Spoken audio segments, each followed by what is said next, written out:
This is CP Geometry, Lesson 8.2, the Pythagorean Theorem review. This is a review of previously given information from way back months ago, but we're going to review that because it has an impact on the follow-up lessons yet to come. So as a reminder, the Pythagorean Theorem only works for right triangles, and C is always your hypotenuse. It's always that slanted side. A and B are any interchangeable values. A and B are your two sides that meet at the 90-degree angle. Once again, C is always the hypotenuse. So your formula is A squared plus B squared is equal to C squared.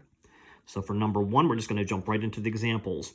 Would be 5 squared plus 10 squared is equal to x squared. Do the follow through. 5 squared is 25, 10 squared is 100, total is 125. You can either do decimal or radical answer. So 125 breaks down to 25 times 5, which is 5 root 5, or if you go right to your calculator, 11.2.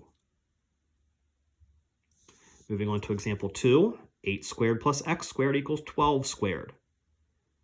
So in this instance, you're going to have to do a subtraction problem here because you want to follow through and have the x squared by itself. So that means you're going to do 12 squared minus the 8 squared to take that over. So that's where I get the 144 minus 64, which is 80, decimal version 8.9. And number 3, 7 squared plus x squared is equal to 21 squared. Once again, that becomes a subtraction problem for the same reason the previous problem did. Because you have one side, you're missing the other. That has to be subtracted from the hypotenuse. So 441 minus 49 is 392. Decimal answer, 19.8.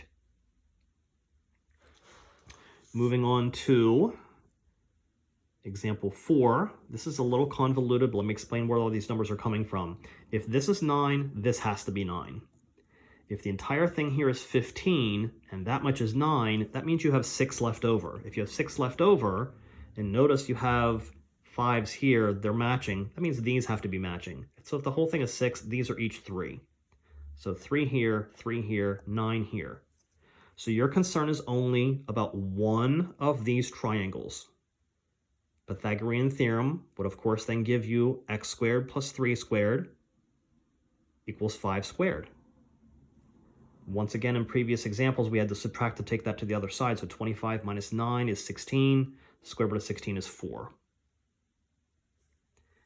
Example 5 is kind of similar. Let me walk you through how I got the rest of these numbers here. So if this is 4, and you drop an altitude here, that would of course also be 4. So that's the height of your triangle. Then, if this whole thing is 12, and this is 8, this has to be 8. So then if this is 8, well, the whole thing was 12, that means that has to be 4. Don't let problems like this trick you. Visually, these don't look like they would match, but for all intents and purposes, they do. The math works out. Leave it alone. Don't let the picture trick you. It's fine. It is what it is. So 4 squared plus 4 squared, 16 plus 16 is 32. 5.7 when you take the square root, or radical version is 4 root 2.